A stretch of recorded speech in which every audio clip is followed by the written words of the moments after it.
ህይወትን ስንኖር ብንከተላቸው ስኬትን የሚሰጡን የህይወትን ጥፍጥና በደንብ እንድናጣጥም ያደርጉልናል። 5-6 ምክሮችን አጋራችኋለሁ። አስአሉላህ التوفيق والإخلاص والسداد والصواب። አንደኛው ያለ ዓላማ አትኑር። አንድ አባት ተጠየቁ፣ በህይወቱስ ትልቁ ሸክም ምንድነው ተባሉ። አባት ሲመልሱ ምን አሉ? ምንም ነገር አለመሸከም አሉ። ኃላፊነት ሳትሸከም ሚና ሳይኖር ህይወትን መግፋት ትልቁ ሸክም። ህይወት ውስጥ ግብ ይኖራል። አሳክተነው የምናልፍ አንድ ነገር ይኖራል። ታሪክ ስናገላብጥ የምንታወስ አንድ ሰው ነው።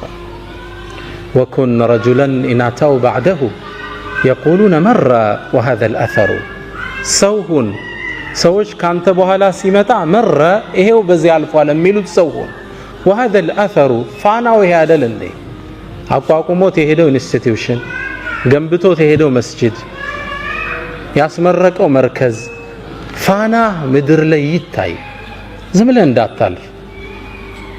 ትናንት አብደላ ወንድሜ ሲናገር ነጃሽን ከመሰረቱት ሰዎች ውስጥ ረሂመሁላህ ያለው አንድ ግለሰብ አለ። ሰው ያልፋል ማለት አሻራ ሊኖረን ይገባል መሬት ላይ። ቅድም ስለ ሱሃይብ ብን ሩሚ ዶክተር መሐመድ ነግሮናል። ግማሹን ታሪክ ነው የነገረን። ቁርአኑ ግን ተያይዞ የመጣ ሙሉ ታሪክ አለው። አላህ ሱረቱል በቀራ ላይ አያይዞ የጠቀሰው 2 ታሪኮች አሉ። ታሪኮቹን ልንገራችሁ፣ ለራሳችሁ የትኛው ቦታ እንደምትመደቡ ምረጡ። አንደኛው ግለሰብ በነብዩ ሰለላሁ ዐለይሂ ወሰለም ዘመን ወደ መዲና ገባ። ረሱል የታሉ አለ። መስጂድ ነው። ወደ ረሱል ሰለላሁ ዐለይሂ ወሰለም መጣ። መስጂድ እንደገባም ለነብዩ መሐመድ ሰለላሁ ዐለይሂ ወሰለም ሰላዋት ያወረደ ኢንሻአላህ። እንደገባም የአላህ መልእክተኛ እኔ በአላህ አምናለሁ በእርሶም አምኛለሁ፣ ውስጤ ውስጥ ያለን ኢማን አላህ ያቀብኛል ብሎ ተናገረ። ከዛም ከመስጂዱ ወጥቶ እንደሄደ መዲና ዙሪያ የሚገኙ እርሻዎችን አቃጠላቸው፣ እንስሶችን ገደላቸው። በጣም የሚኮንን ስራን ሰራ።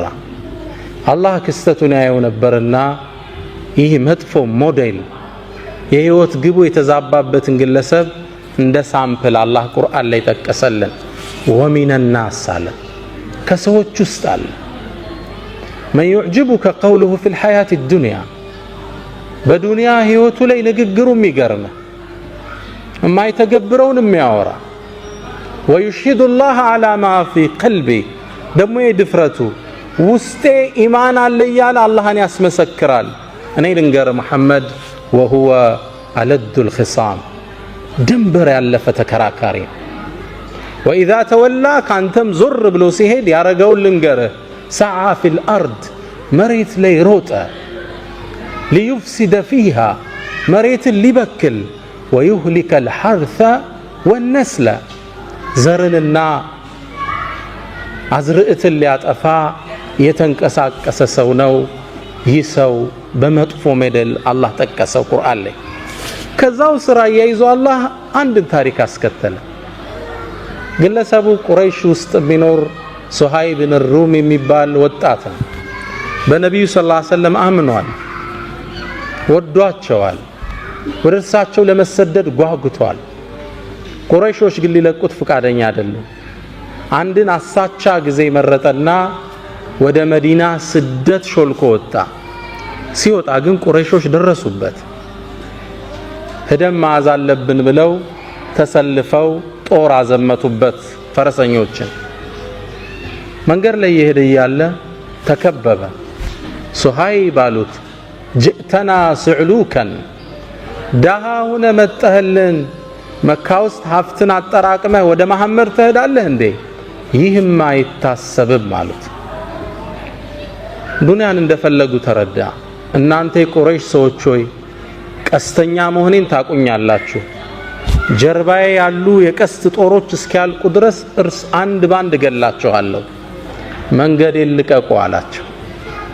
በጭራሽ አሉ። ገንዘብ ንብረት ይዘህ ልትኮበልል ይሄም አይታሰብም። መጨረሻ ላይ ፍላጎታቸውን ስላወቀ በሉ እንግዳ ንብረቴ እዚህ ቦታ አለ እሱም በሰጣችሁ ታሳልፉኛላችሁ ካንተማ ምን ሐጃ አለን አሉ ቦታውን ነገራቸው ቤቱን ንብረቱን ጥሎ ሱሃይብ ወደ ነብዩ መሐመድ ሰለላሁ ዐለይሂ ወሰለም አቀና ረሱል ጋር ከመድረሱ በፊት አላህ ለረሱል መልእክት አውርዶ ነበር የሰራውን ጀብድ ታላቅነቱን እሱን አስመልክቶ እስከ የውመል ቂያማ የሚነበብ ቁርአንን አላህ አወረደ ወሚነ ናስ አላህ ከላይም ወሚነ ናስ ነው ያለው ከሰዎች ውስጥ አለ ይላል እዛ ታችም ወረደና ወሚነ ናስ አንተ መሐመድ ከሰዎች ውስጥ አለ من يشري نفسه ابتغاء مرضات الله يا الله ውዴታ ለማግኘት ነፍሱን የሚሸጥ አንቀጹን አላህ ሲጨርሰው ምናል والله رؤوف بالعباد አንቀጽ አቆጫጩ ጥልቅ ነው በተፍሲር ትንታኔ አላህም ለባሮች እጅግ ሩህሩህ ነው በላቸው ይላል ሁለት ሰዎችን አላህ ያይዞ ቁርአን ላይ ተከሰ ቁርአኑ ስትከፍቱት ሱረቱል በቀራ ላይ ومن الناس من يعجبك قوله في الحياة الدنيا لنا ورد بلو ومن الناس من يشري نفسه ابتغاء مرضات الله قبي فلقال هيوت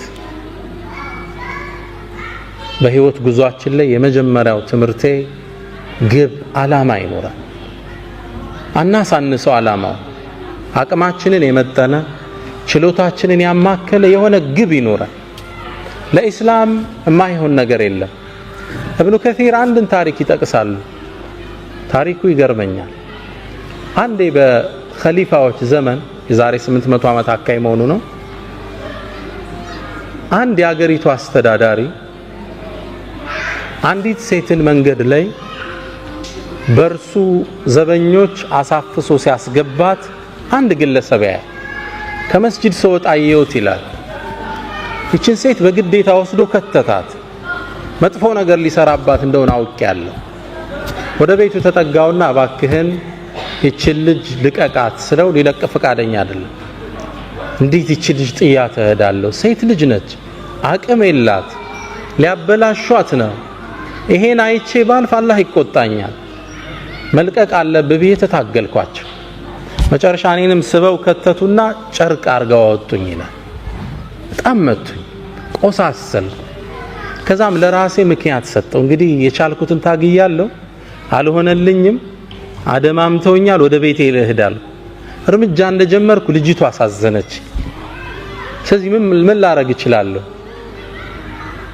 ከመስጂዱ ጣራ ላይ ወጣውና ለሊት እኮ ነው አዛን አደረኩ ይላል የሰላት ሰዓት አይደለም አዛን ሳደርግ ማህበረሰብ ወጣ እንቅልፋችን አበላሸብን ብለው ተቆጡ መጮህ ጀመሩ ልክ ሲጮህ አካባቢው ላይ የሚያልፉ ፖሊሶች መጥተው ያዙኝና እንዴት የሰውን እንቅልፍ እንዲታውካለ ወደ ኸሊፋው ነው ምን ወስደሃል ወሰዱኝ ለምን ያረክ ብለው ጠየቀኝ ኸሊፋ ሲለኝ ይሄ ዘመድ ታቀዌል የኛ ሀገር አስተዳደር አው እንዲያደርገው የሆነችን ሴት አድኗታል አስለቅቃት ነዋው ስትጣራ ያቺ ሴት ታስራለች ኸሊፋው እንዲለቀቅ እቺን ሴት አደረገ ያን አስተዳዳሪ ከቦታው አነሳው ከዛም ኸሊፋው ምን አለኛለ በል ከዚህ በኋላ አገሪቱ ላይ በደል ስታይ አዛን በላለኛ አመታት ተላለፉ ከአመታት በኋላ አንድ ሰው ያንድን ሰው ንብረት ዘርፎ ታየው የተከበረ ትልቅ ሀብታም ነው ዘርፎ ታየውና ሄደው ቢጠይቁት ሊሰጥ ፍቃደኛ አይደለም ሁሉ ሰው ሄደ አልተቻለም መጨረሻ ላይ ይሄ ሰው ሰማ ወደዚህ ግለሰብ ሄደና ብሩን ተሰጠዋል አትሰጠውም አለ በጭራሽ አለ እርግጠኛ ነው አዎ አለ እንግዳ አዛን ላለው አለው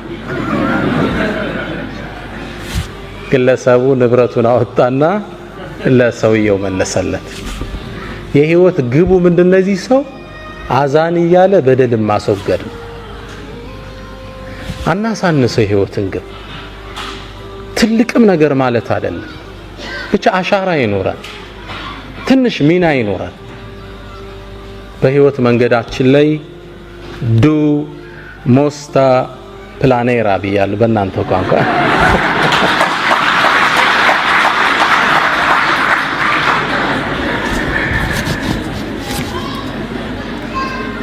ከሁለት ወር በኋላማ በስዊዲሽ ነው ማስተምራችኋል ኢንሻአላህ። ሁለተኛ በህይወት መንገዳችን ላይ መጀመሪያው ጎል ይኖረን ነው። ሁለተኛ መልካም ስነ ምግባር የልብ መክፈቻ ቁልፍ መሆኑን እንረዳለን። እህቶች ወንድሞች፣ እናንተ የምትኖሩበት ሶሳይቲ ሙስሊም ያልበዛበት ማህበረሰብ ነው። ምናልባትም ሙስሊምን በትክክለኛ እስልምናን የማያውቅ ማህበረሰብ ውስጥ ትገኛላችሁ። ያ ግለሰብ የሚያውቀው እናንተን እንጂ እስልምናን አይደለም። እስልምና ትዝ ሲለው በስራ አብሮት የሚሰራው መሐመድ ወይም ፋጢማን ነው ያ ግለሰብ የሚያስታውሰው። ፋጢማ ጋር ሚስቴክ ካየ ኢስላም ውስጥ ሚስቴክ እንዳለ ያስባል። ስለዚህ እናንተ ቫይስ ጋራንት ኦፍ ኢስላም ናችሁ፣ የኢስላም አምባሳደር ናችሁ፣ አትጠራጠሩ። ጥሩ ስነ ምግባር ካዩባችሁ ኢስላምን ይወዱታል፣ ያነጻችሁን ዲን ይናፍቁታል። እናንተ ጋር ጋፕ ካዩ ኢስላምን ነው የሚተቹት። ቁርአን የሚያውቁት ይመስላችኋል እንዴ? አያውቁትም። ከናንተ መሃል አንድ ሰው አስነስቼ የቡድሃን መጽሐፍ የሚያውቃለ ብል ይመልስልኛል አለ? ትርጉሙን አይደለም አይቶት የሚያውቃለ መጽሐፉ? አታውቁትም። የምታውቁት ቡድሂስቱን ብቻ ግለሰብ። ግልጽ ነው። የምታውቁት ግለሰቡን ነው። ጥሩ ከሆነ እነዚህ ቡድሃዎች ግን ጥሩ ሰዎች ናቸው ትላለህ። በሂደት ምን ትላለህ? መጽሐፋቸው ምን ቢሆን ነው ሃይማኖታቸው ትላለህ። በሰውየው መማረክህ ወደ ዲኑ የሚያዳርስህ በር ነው። እናንተ ፕሮግራም ተሰጥቷችሁ አርፍዳችሁ ስተዱ፣ እነዚህ ሙስሊሞች ፕሮግራም አይጠብቁም ነው የሚል እምነቱን ነው ባንድ የሚያወግዝ። እናንተ ሀገር መጥቶ ስኮላርሺፕ ስለተማረ እዚሁ አውሮፓ ውስጥ አንድ ሱዳናዊ የጻፋት መጣጥፍ ልቤን ነካችኝ። ግለሰቡ ርዕሱ ላይ ምን ይላል? ሌባ ነኝ እንዴ ይላል ርዕሱ። ሌባ ነኝ እንዴ? ምን ገጥሞት ይሆን? በምኖርበት ትምህርት ቤት ውስጥ ይላል ከትምህርት ቤቱ በሚሰጠን ብር እየወጣን እቃ የምንገዛበት አንድ ሱፐር ማርኬት ነበር። እዛ ሱፐር ማርኬት ውስጥ ወጥቼ እቃ ገዝቼ እገባለሁ ሁሌም። ከዛ አንዴ ስወጣ ሁሌም የምገዛው አንድ የምግብ አይነት አለ። ሁሌም የምገዛው $20 ነው ያን እቃ። ከዛ አንዴ ግን ከጎኑ $25 የሚል ተመሳሳይ እቃ አገኘው። ከዛ በጣም ገረመኝና ለሱቁ ባለቤት ምን አልኳት? ይሄ እኮ ተመሳሳይ እቃ ነው አልኳት። አዎ አለችኝ። ታዲያ ለምን የተለያየ ዋጋ ሰጠሽው? ዋው መሰጠት አለበት አለች። ለምን? ይሄኛው ድሮ የገዛ ነው። አሁን ግን ስናስገባ ዋጋ ጨምሯል። ስለዚህ ድሮ የገባው በ20 ነው፣ ያሁኑ ደግሞ በ25 ብር ነው አለችኝ። በእኛ በነጋዴ ቋንቋ አይሄድምና ታዲያ ለምን ዋጋው ስለጨመረ ሁለቱን 25 ማታረጋቸው አልኳት። ሎጂካል ነው አይደል? እሷ ጠጋለችና ወደ ጆሮዬ ሌባ ነህ እንዴ አለችኝ። ግለሰቡ ጽሑፉን ሲጨርስ ሌባ ነኝ እንዴ ይላል ሲጨርስ። የአኽላቅ የሰዎችን ልብ የምንከፍትበት ቁልፍ ነው። እቺ ሰው አሁን ምን አይነት ስብዕና ቢኖራት ነው ትላለህ? 5 ብር መጨመር ትችላለች። እርግጥም አዲስ የወረደው ምርት 5 ብር ጨምሯል። አኽላቅ አደራችሁን ስፔሻሊ እናንተ ዘንድ ትህትና ይፈልጋል። ለቀጠሩ ታማኝ መሆን ይፈልጋል። እውነተኝነት ይፈልጋል። ሀገር ቢያስወጣ ስነ ምግባር ወደ ሰዎች ልብ የምንሄድበት መንገድ ነው። አደራችሁን። እኔ እዚህ ዩሮፕ ውስጥ ማየው ፓርቲ ገርመኛል። ሳነብም ስከታተልም ደስ የሚል ኢስላሚክ ማነርስ በዘመናዊ መልኩ ተቀርጸው እናያቸዋል። እና እናንተ ደግሞ የሙስሊም አምባሳደር ናችሁ። በስነ ምግባር ጉድለት የምንፈጥረው ሰዎች ላይ የባህሪ መናወጥ ብዙ ሊያስከፍል ይችላል። አንተ አንድ ሰው የሥራ ባልደረባ ነው፣ አበሳጭታ አስቆጥተው ብትድ ያ ሰው ቀኑን ሁሉ ታውኮ ቢሁል አላህ ዘንድ አንተ ወንጀሉን ትጋራለህ። አንድ ጸሐፍት ምን ይላል መሰላችሁ? ድመቷን ማን መታት ይላል። ማን እንደመታት አብራችሁኝ ይፈልጉ። አንድ ትልቅ መስሪያ ቤት ላይ የሚሰራ የቤት አስተዳዳሪ ለስራ ይገባል። ሲገባ የድርጅቱ ዋና ኃላፊ ተቆጥቶ ነበር። በዛን ቀን ባህሪው ጥሩ አልነበረም። ልክ ስራ እንደገባ ያንን ግለሰብ ወረፈው፣ በጣም ሰደበው፣ አበሳጨው። በጣም ተቆጥቶ አእምሮ እንደጋለ ወደ ቤቱ ነዳ፣ ድራይቭ አረገ። ቤት ሲደርስ በሩ ጋር ማን ጠበቀችው? ሚስቱ ጠበቀችው። ከዛ የተቀበለው ሙቀት አዘነበባት። እህቶች አላህ ያስችላችሁ። ያው ባሎች ሲቆጡ እናንተ ላይ ነው አረም ያሳርፉት። ሚስትን እሱም ሰደባት። ተራ ነገር ነው የምታወራው። ተቆጣት፣ አበሳጫት። ምንድን ሆኜ ነው የምትለኝ? ምን አረኩ? መለሰችለት። ያናግራት ፈቃደኛ ጥላት ገባ። ተበሳጨች እሷ። ትንሽ እርምጃ እንደሄደች ከኋላ ልጇ ይጎታታል። ማማ ምንድነው? ቸኮሌት ግጅልኝ፣ ዞር በልፊቴ በጥፊ። እሷም ከባሏ የተቀበለችውን ማን ላይ ጣለችው? ልጇ ላይ ጣለችው። ልጅ ደግሞ እጁ ላይ ለካ ትንሽ ብስኩት ይዞ ነበር። ከስር ድመት መጣ፣ አንጋጣ ስጠኝ ትለዋለች። ቤቢ ደግሞ ተበሳጭቶ ነበርና በካልቾ ጥጋ ደረሰ። ድመቷን ማን መታት? ማን ነው የመታት ድመቷን? ማን? መሐመድ። የመጀመሪያ አበሳጨው የካምፓኒው ማናጀር። ትስማማላችሁ? የስ ማሙሽ አይደለም የመታት። ቤተሰቡ የተቀባበለው መጀመሪያ የተለቀቀበትን ሰዓት ነው። አንተ አንድ ሰው ላይ የምትፈጥረው መናወጥ፣ የስነ ምግባር ጉድለትህ ብዙም ፋሚሊ ሊያዛባ ይችላል። ስነ ምግባር ወደ ሰዎች ልብ የምንሄድበት ምንድነው? መክፈቻ ቁልፍ ነው። በህይወት ጉዟችን ላይ ጥሩ ስነ ምግባር ይኑረን። ሁለተኛው ምክሬ እሱ ነው። ሶስተኛው በህይወት መንገድ ላይ ለሰዎች ቅን ሐሳብ ይሁን። ደግነት ለራስ ነው፣ መጥፎነት በራስ ላይ ነው። አላህ ቁርአን ላይ አንድን አዋጅ ይናገራል። ኢና አህሰንቱም፣ መልካም ብትሰሩ አህሰንቱም ሊአንፉሲኩም፣ ለራሳችሁ ነው፣ ውጤቱ ወደ እናንተ ነው የሚመለሰው። ወኢን አሳእቱም፣ መጥፎ ብትሰሩ ፈላሃ፣ በነፍሶቻችሁ ላይ። ደግነት የህይወት መርሃችን ይሁን። በህይወት ጉዟችን ላይ ኢንሻአላህ ደግ እንሰብ፣ ለሰዎች መልካምን ለማድረግ እንሰብ። ደግነት ነፃነት አለ። ፈላስፋዎች ሁሉ ዓለም ላይ ያለፉ ፈላስፋዎች ፊሎሶፈርስ በሁሉም ሐሳብ ላይ ተለያይተዋል። ስለ አላህ እንኳን ተለያይተዋል።